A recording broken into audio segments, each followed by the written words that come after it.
आँखों में नमी, हँसी लबों पर, क्या हाल है क्या दिखा रहे हो, तुम इतना जो मुस्कुरा रहे हो, क्या गम है जिसको छुपा रहे हो।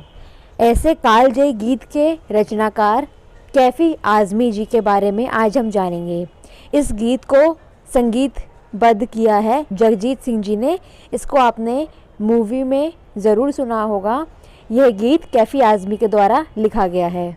स्पर्श भाग 2 यानी कि कक्षा 10 की पुस्तक में कैफ़ी आज़मी का एक गीत दिया गया है। इस गीत का नाम है कर चले हम फिदा जानो तन साथियों, अब तुम्हारे हवाले वतन साथियों। ये गीत आपने फिल्म में सुना होगा। इस गीत के रचनाकार हैं कैफ़ी आज़मी। तो अभी हम एनसीईआरटी में लगे हुए सभी कवियों और लेखकों को कवर कर रहे हैं जो आपको डीएसएसबी के टीजीटी, पीजीटी आदि विभिन्न परीक्षाओं के लिए हिंदी साहित्य में बहुत ही उपयोगी है। इसी सीरीज़ में आज हम जिस कवि के बारे में जानेंगे उनका नाम है कैफ़ी आज़मी जी। अतर हुसैन रिजवी का जन्म 19 जनवरी सन 1919 को उत्तर प्रदेश के आजमगढ़ के ज़िले में मजमा गांव में हुआ। अदब की दुनिया में आगे चलकर वे कैफ़ी आज़मी के नाम से मशहूर हुए। कैफ़ी आज़मी की गणना प्रगतिशील उर्दू कवियों की पहली पंक्ति में की जाती है। तो कैफ़ी आज़मी का जो पूरा नाम, मूल नाम है वो यहाँ बताया गया है, ये आपको याद रखना है। साथ ही प्रगतिशील उर्दू कवियों की पहली पंक्ति में कैफ़ी आज़मी जी आते हैं, तो ये भी आपको याद रखना है। तो ये इनके जीवन परिचय से एक शॉर्ट पैराग्राफ में बता दिया गया है। आगे के पैराग्राफ में इनकी रचना शैली के बारे में बताया गया है। कैफ़ी जी की कविताओं में एक ओर सामाजिक और राजनीतिक जागरूकता का समावेश है तो दूसरी ओर हृदय की कोमलता भी है। अपनी युवावस्था में मुशायरों में वाहवाही पाने वाले कैफ़ी आज़मी ने फिल्मों के लिए सैकड़ों बेहतरीन गीत भी लिखे हैं। आगे बताया गया है कि 10 मई सन 2002 को इस दुनिया से रुखसत हुए कैफ़ी के 5 कविता संग्रह, जिसमें पहली है झंकार, दूसरा आखिर शब, तीसरा आवारा सजदे, चौथा सरमाया और पांचवा है फिल्मी गीतों का संग्रह जिसका नाम है मेरी आवाज़ सुनो। ये 5 कविता संग्रह कैफ़ी आज़मी के प्रकाशित हुए हैं। अपने रचना कर्म के लिए कैफ़ी को साहित्य अकादमी पुरस्कार सहित कई पुरस्कारों से नवाजा गया है, सम्मानित किया गया है। कैफ़ी कलाकारों के परिवार से थे। इनके तीनों बड़े भाई भी शायर थे। पत्नी शौकत आज़मी, बेटी शबाना आज़मी मशहूर अभिनेत्रियां हैं। तो कैफ़ी आज़मी के बारे में एनसीईआरटी के बुक से हमने उनके जीवन परिचय के बारे में जाना।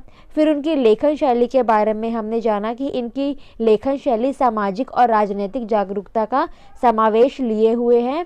इन्होंने अपनी रचनाओं में कई फिल्मी गीत बनाए हैं और इनके 5 कविता संग्रह, इनको हमें अच्छे से याद रखना है क्योंकि ये एनसीईआरटी में दिए गए हैं और एग्ज़ाम में पूछे जा सकते हैं। डीएसएसबी आदि में इनके क्वेश्चन बन सकते हैं। तो आपको याद रखना है झंकार, आखिर ए शब, आवारा सजदे, सरमाया और फिल्मी गीतों का संग्रह जो है मेरी आवाज़ सुनो। ये 5 कविता संग्रह आपको याद रखने हैं।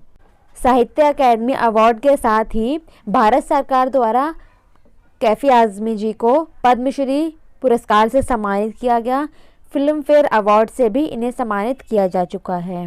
इनके कुछ प्रमुख गीत जो हैं वो आप देख सकते हैं। एक राष्ट्रीय गीत जो अभी हमने शुरुआत में ही जाना कि कर चले हम फिदा जानो तन साथियों, अब तुम्हारे हवाले वतन साथियों, ये कैफ़ी आज़मी जी का गीत है।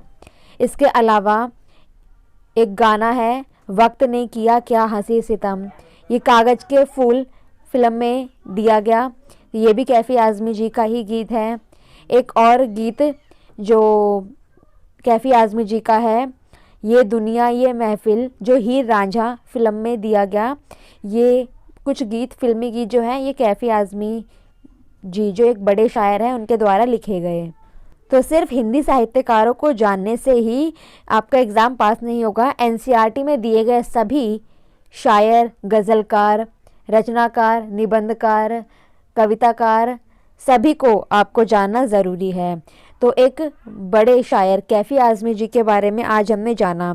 इससे पहले अगर आपने हिंदी साहित्य के महान कवियों और लेखकों के बारे में हमारी सीरीज़ नहीं देखी है तो इसको ज़रूर देखिए। यहाँ आई बटन से आपको इन सभी वीडियोस का लिंक मिल जाएगा। अगर आप हमारे टेलीग्राम चैनल से जुड़ना चाहते हैं तो उसका लिंक भी आपको डिस्क्रिप्शन बॉक्स में दिया गया है, जिसमें हम कई सारे क्वेश्चंस को करते हैं और उससे अपने पढ़े हुए टॉपिक को कवर करते रहते हैं। तो मिलते हैं नेक्स्ट वीडियो में ऐसे ही एक महत्वपूर्ण कवि के साथ। वीडियो देखने के लिए और अंत तक बने रहने के लिए आप सभी का बहुत बहुत धन्यवाद।